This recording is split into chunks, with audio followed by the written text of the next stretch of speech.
नमस्कार दोस्तों। आपने तो गौतम बुद्ध की बहुत सारी कहानियाँ सुनी हैं, पर क्या आपने बुद्ध की कहानी सुनी है? बुद्ध की कहानी? ये मैं क्या पूछ रही हूँ आपसे। जी हाँ, यानी युवराज सिद्धार्थ गौतम से महात्मा बुद्ध बनने की कहानी।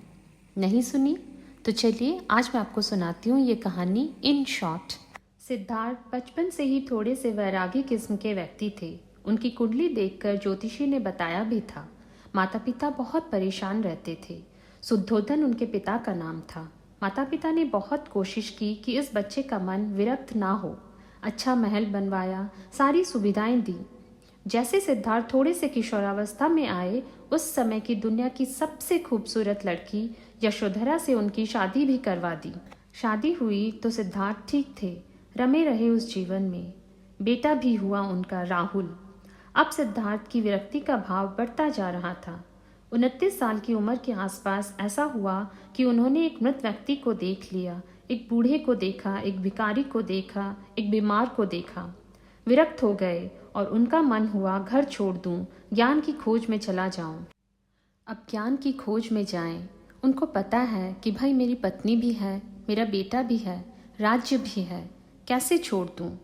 छोड़ना ज़रूरी है। अंदर की आवाज़ है कि छोड़ो, तुम इस चीज़ के लिए नहीं बने हो, तुम्हारा स्वधर्म कुछ और है। बाहर की जिम्मेदारी है कि छोड़ नहीं सकते।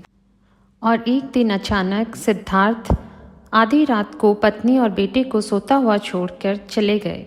यशोधरा बहुत परेशान है कि पति चला गया है, बच्चे का पिता चला गया है। मजाक थोड़े ना है। राजा परेशान है कि उत्तराधिकारी चला गया है। लेकिन यशोधरा की सबसे बड़ी परेशानी इस बात से नहीं है कि सिद्धार्थ चले गए, इस बात से है कि बिना बताए चले गए, भरोसा नहीं किया।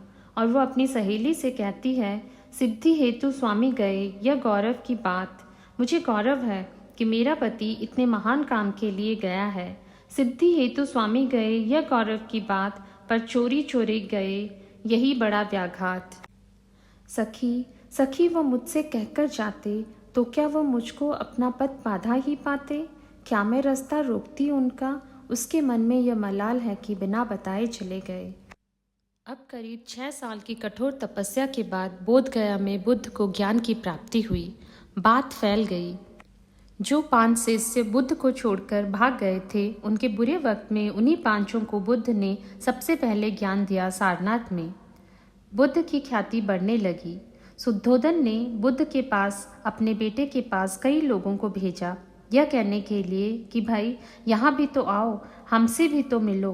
बुद्ध का ऐसा प्रताप था कि जो भी उनके पास जाता वो बुद्धम शरणम गच्छामि हो जाता, वापस ही नहीं आता। तो फिर शुद्धोधन ने बुद्ध के बचपन के दोस्त को यह कहकर भेजा, मैं जानता हूँ तुम वापस नहीं आओगे, पर प्रभावित होने से पहले बोल देना कि घर वाले याद कर रहे थे। तो वह गया, उसने वादा भी निभाया। बुद्ध बोले, ज़रूर आऊँगा, जब पिताजी की आज्ञा है तो आना तो है। बुद्ध पहुँचे अपने कपिल वस्तु, जो उनका इलाका था। तो अब बुद्ध पहुँचे अपने राज्य में। रात को एक धर्मशाला में रुके। अब वहाँ हल्ला मच गया कि राजा का बेटा धर्मशाला में।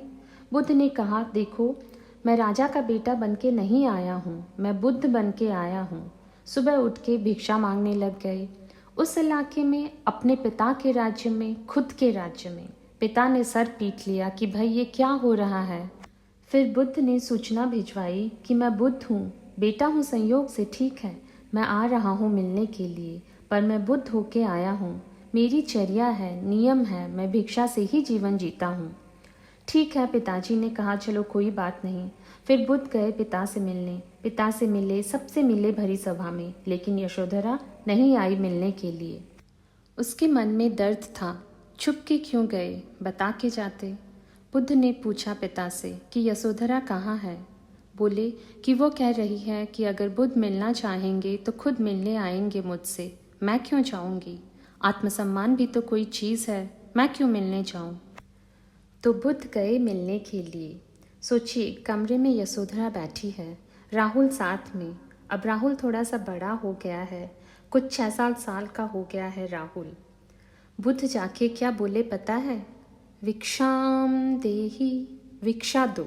और यशोधरा कितनी महान महिला रही होगी, उसने अपने बेटे का हाथ बाप के हाथ में दे दिया कि चलो, आखिर तुमने आकर झुककर कुछ मांगा तो सही। उसका जितना अहंकार था सब पिघल गया, और जो औरत परेशान थी कि मुझसे बिना बताए चले गए, उसने अपने बेटे को दे दिया कि इसको लेकर जाओ, क्योंकि मैं जानती हूँ कि तुम महान काम कर रहे हो, और तुम महान काम कर रहे हो तो मैं क्यों बीच में बाधा बनूं। मेरा पति महान काम कर रहा है तो मुझे खुशी होनी चाहिए, और तुम्हारी उस खुशी में मैं क्यों पीछे हटूं। बस मुझे भरोसे में लेकर जाते तो और खुशी होती।